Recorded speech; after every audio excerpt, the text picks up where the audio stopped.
Qu'est-ce que la codépendance? Bonjour à toutes et à tous et bienvenue. Si vous ne me connaissez pas, je suis Esther Valentin, je suis coach en développement personnel et je suis spécialisée en vie relationnelle et je vais vous parler aujourd'hui de la codépendance. Parce que on connaît la dépendance affective. J'en parle souvent moi-même, vous trouverez de nombreuses vidéos sur le sujet, juste sur ma chaîne déjà. J'en profite pour faire une parenthèse sur laquelle je vous invite à vous abonner pour recevoir toutes les nouvelles vidéos, pour approfondir tout le thème de la vie relationnelle et de l'épanouissement individuel.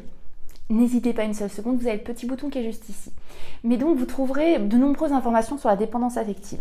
Ce qu'on connaît un petit peu moins, c'est qu'il y a quelque chose qui peut être extrêmement lié à la dépendance affective, ça va être la codépendance. Ce qu'on va faire, c'est que j'ai déjà à vous le définir. Qu'est-ce que la codépendance ? C'est une forme de dépendance vis-à-vis de son partenaire, d'un partenaire qui a des difficultés. Quand j'entends des difficultés, ça peut être autant de l'alcool, du jeu, vous voyez, une dépendance à quelque chose, une instabilité émotionnelle, une forme de victimisation, etc., etc. Quand je dis une victimisation, il faut avoir quelqu'un tout simplement qui broie du noir, qui est très négatif. Ça peut même être quelqu'un qui s'enfouit dans son mal-être. Ça peut être toutes ces formes d'extrême, en tout cas de dépendance à quelque chose, oui, même au mal-être, même à l'instabilité émotionnelle. C'est cette dépendance à un partenaire qui est lui-même dans le mal-être, dans la dépendance, ok ? La personne qui est codépendante, ce qu'elle va faire, c'est qu'elle veut aider à tous les prix. Elle veut le faire au détriment de ses propres besoins. J'ai besoin que tu aies besoin de moi. Je pense que c'est la phrase qui résume le plus la codépendance. Je vous la répète. J'ai besoin que tu aies besoin de moi. C'est pas rien quand même.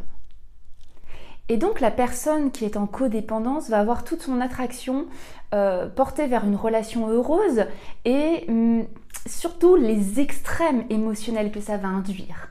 Ça veut dire que devoir être très présent pour quelqu'un qui est complètement dans le mal, ça peut être aussi ces moments où la personne va mieux grâce à son aide. Voilà, on est dans cette envie, cette attraction de ces grands bouleversements, grands extrêmes émotionnels qu'il y a par une personne qui est dans le mal-être ou qui est dans la dépendance à quelque chose.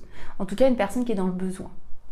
Ce qu'il va y avoir aussi, c'est que la personne qui est dans la codépendance va avoir son attention qui va être portée, même complètement centrée sur les besoins de l'autre. Et oui, je vous l'ai dit, c'est au détriment de ses propres besoins. La codépendance, c'est avant tout une recherche d'amour ou de ce qui lui semble être de l'amour.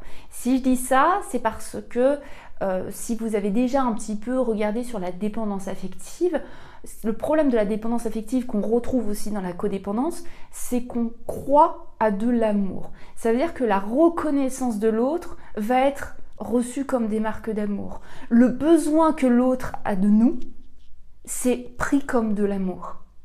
Et ça peut vraiment se retrouver dans tous les types de relations, pas uniquement les relations amoureuses. Je vais vous donner l'exemple. Si vous avez un ami qui va toujours mal, qui a besoin de vous appeler à point d'heure, vous allez sincèrement penser que c'est de l'amour. Vous êtes heureux d'être là pour lui, etc. Mais quand ça se prolonge 1 an, 2 ans, imaginons, je prends un extrême, et que vous voyez à quel point ça vous épuise, vous êtes épuisé, vous auriez envie de dormir, mais on vous appelle en pleine nuit, et ça arrive des dizaines de fois. Mais c'est pas grave, vous le faites pour cette personne. Et vous êtes comme ça dans ce don de vous en permanence. Vous voyez, amicalement, ça marche. Ça, c'est une forme de codépendance. On ne vous renvoie pas de l'amour, on vous renvoie un besoin de vous. On vous renvoie aussi de la reconnaissance, ça peut être très positif, ça peut être très beau ce qu'on vous retourne, ça peut même être des belles paroles, des beaux actes d'amour. Mais ils sont tous cela gâchés par ce besoin qu'on a que l'autre ait besoin.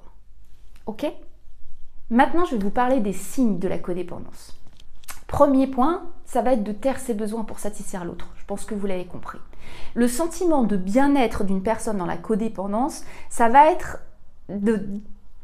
dépendre, je dirais, de l'acceptation de l'autre. Et il va y avoir une énorme peur de déplaire à cet autre. Ça, la base de tout ça, c'est la faible estime de soi. D'ailleurs, ça me fait penser que je vais vous mettre en barre de description, juste en dessous de cette vidéo, le petit e-book qui a déjà été lu par des centaines de personnes, sur lequel j'ai beaucoup de retours extrêmement qualitatif, hein, je remercie tout le monde pour ça d'ailleurs, un e-book sur l'estime de soi. Et je vais vous mettre aussi le e-book sur la dépendance affective. Comme ça, si vous avez besoin de creuser le sujet, et on a toujours besoin de creuser un sujet, on ne saura jamais tout. Si vous vous sentez concerné ou si vous connaissez une personne concernée, je vous invite à télécharger ces petits e-books qui sont gratuits. Et évidemment, ils poussent ces sujets bien plus loin. Vous pourrez prendre le temps de les lire, il n'y a pas de souci, ils sont à télécharger gratuitement. Je ferme cette parenthèse. Et donc, je vous disais qu'en fait, c'était le socle d'une faible estime de soi. D'être dans le fait de taire ses besoins pour faire plaisir à l'autre, pour répondre aux besoins de l'autre, pour satisfaire à l'autre, avec, caché derrière dans l'inconscient, cette peur de déplaire, cette peur de ne plus avoir la reconnaissance de l'autre, cette peur de ne plus avoir l'autre qui a besoin de nous. L'autre signe, ça va être de se sentir responsable de l'autre. Ça va être de se sentir responsable, par exemple, de son partenaire amoureux. Il y a une tentative inconsciente, évidemment, la plupart des cas, tentative de contrôle sur l'autre pour lui apporter du bien-être. Et oui, une tentative de contrôle. Parce que, je vais vous glisser cette réflexion, dans la codépendance, on se dit avoir envie que l'autre aille mieux, d'accord ? On aimerait que cette personne à qui on est en train d'anticiper tous les besoins devienne indépendante. Eh bien, je vais vous dire quelque chose qui peut choquer, mais en fait, non. Dans la codépendance, on a finalement besoin que l'autre continue d'avoir besoin de nous. Donc, même si on fait toutes les démarches pour qu'il aille mieux, le fait qu'il aille mieux peut être assez terrifiant, parce qu'il n'est plus dans le besoin de nous. Vous voyez comme c'est insidieux, vous voyez comme c'est vicieux. Et donc ça, c'est vraiment un des signes de la codépendance. Cette tentative de contrôle. Oui, je vais le faire pour toi. Non, non, c'est bon, déplace-toi pas, je vais y aller. Oh, attends, je t'ai anticipé un de tes besoins, t'as même pas demandé, mais je l'ai fait pour toi, etc., etc. C'est du contrôle. Je veux continuer à me rendre plus qu'utile. Ok? Vous me suivez? L'autre signe, ça va être le déni. Et celui-là, c'est le pire. Parce que le déni de se retrouver dans ce comportement nous prive de pouvoir en sortir. Le déni, ça va être finalement de prétendre d'être heureux parce qu'on est là pour l'autre. Ah non, non, ça va, non, je suis épuisée. Je reprends mon exemple de l'ami de tout à l'heure. Je suis épuisée, je peux plus dormir, je dois être là tout le temps, je m'inquiète en permanence, je dois garder mon portable avec moi, ça me gêne aussi dans mon travail, mais je suis contente, je suis là pour l'autre. Non, non, c'est ça l'amour, c'est ça l'amitié. Ça, c'est une forme de déni. On ne se fait pas la place qui est juste « Non, ce n'est pas possible de continuer une relation sous cette forme-là. C'est pas possible. Mon bien-être passe en priorité. Je ne peux rien donner à quelqu'un sans mon bien-être. » Ça, ce serait le discours d'une personne qui se sentirait très légitime d'accorder de l'importance à son estime d'elle-même. Et c'est ce que je vous invite à faire d'ailleurs. Le dernier signe que je voulais vous partager, c'est l'attention portée sur l'autre, dans le sacrifice, dans la méconnaissance de ses propres besoins. Ça veut dire que la personne codépendante, c'est en lien avec le déni, est finalement presque incapable, dans un premier temps, de manière consciente, de dire ses besoins à elle. Si je suis dans le déni, de dire que je suis heureuse d'être là pour une autre personne, au détriment que je sois épuisée, fatiguée, que cette relation ne tire pas vers le haut. Ça veut bien dire qu'il y a aussi une totale méconnaissance de moi, que je ne suis pas capable de dire non, moi dans mes besoins, j'ai besoin d'une relation où l'autre prend soin de lui. Parce que je ne suis pas psy, je ne suis pas coach dans mes relations. Je ne suis pas, et même un psychologue et un coach n'a pas cette place dans ses relations intimes. Ok? Eh bien, ça va directement avec le déni, il y a cette méconnaissance de soi, et donc entretenue par toute cette attention qui est portée sur l'autre. Ce que je voulais vous dire aussi, c'est que la dépendance, c'est pas simple à s'avouer. Vraiment, c'est pas du tout simple. Et on se dit que c'est de l'amour. Ça passe toujours pour de l'amour. Mais la codépendance, également, est très très dure à s'avouer et à reconnaître parce que, en plus de dire que c'est de l'amour, on se dit qu'en plus, on est une personne qui est extrêmement généreuse et bonne pour les autres. Et ça, je pense que vous allez être d'accord, dans notre société, c'est considéré comme la belle qualité qui fait de vous une belle personne. Sauf que moi, je suis là pour vous rappeler que la générosité, que d'être une bonne personne au détriment d'être bon pour soi, au détriment de prendre le temps de se connaître et de prendre soin de soi, ce n'est pas de la générosité, être une bonne personne. C'est entretenir un mal-être plus profond, c'est entretenir un syndrome plus profond. Et justement, là, ce qu'on est en train de typiquement parler, ce qui vient se mêler à la codépendance, c'est ce syndrome du sauveur.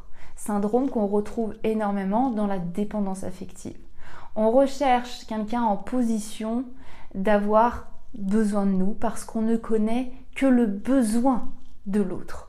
On n'est pas ouvert dans ce fonctionnement-là du tout à l'amour véritable. En fait, on s'en prive dans la dépendance et la codépendance, on se prive d'un amour véritable où, bien, on peut s'aimer réciproquement parce que l'individualité de chacun est prise en considération. Et pour que l'individualité de chacun soit prise en considération, il faut que chacun des deux partenaires, avant tout, prenne soin d'eux-mêmes pour pouvoir être tourné vers l'autre. Le côté « je suis d'abord tourné vers toi au détriment de moi pour espérer en récupérer quelque chose », ça ne marche pas dans l'amour véritable. On ne peut pas recevoir, ressentir de l'amour parce qu'on est déjà incapable d'être dans cette démarche pour soi-même. Donc j'espère que pour vous, la notion de codépendance est plus connue pour vous, ou à ce jour tout simplement. J'espère que vous comprenez que dans la dépendance affective, on peut retrouver de manière très liée la codépendance. Ça ne sera pas à chaque fois, on peut avoir vraiment cette forme de dépendance affective sans la codépendance, mais aujourd'hui, on a vraiment parlé de la codépendance. Retenez bien cette phrase, j'ai besoin que tu aies besoin de moi. Sortez vite de ce cercle vicieux, observez-vous, ouvrez les yeux là-dessus. Et surtout, réajustez-vous maintenant plutôt que d'attendre de tomber au fond du trou où soit la personne en face de vous n'a plus besoin de vous parce qu'un jour elle se relèvera. Et là, vous ne trouverez plus la source dans laquelle vous vous êtes fait grandir, dont vous vous êtes fait vivre, enfin même survivre je dirais, c'est-à-dire que vous ne trouverez plus la même reconnaissance que vous avez. C'est ce qu'on retrouve dans de nombreux couples où il y a de la codépendance. Si la personne par exemple alcoolique s'en sort, la conjointe de l'alcoolique, je vais utiliser des exemples comme ça, va être complètement perdue, ne plus du tout retrouver d'amour parce qu'elle croyait que l'amour c'était le besoin que son conjoint avait d'elle. Et dans la situation où l'autre personne ne s'en sort jamais, ne sort jamais de son mal-être, la personne codépendante, ce qu'elle va faire, dans le meilleur des cas, c'est de finir dans un épuisement émotionnel si fort que ça va finir en symptômes. Le corps, à un moment, va faire des alertes qui vont être de plus en plus fortes. Ok ? Donc, je vous invite à observer ça et je vous invite très très vite à vous aider, à décider de vous aider par quelconque moyen à sortir de ce fonctionnement-là. J'espère vraiment que cette vidéo vous a plu. Si c'est le cas, n'hésitez pas à la liker une seconde. Et puis écrivez en commentaire si vous connaissez cette forme de dépendance qu'on a appelée aujourd'hui la codépendance. Je serai ravie de vous lire et j'essaye de répondre au plus grand nombre. De mon côté, vous le savez très bien, je ne vous lâche pas parce que je vous retrouve très très vite pour une prochaine vidéo. À très très vite. Bye bye.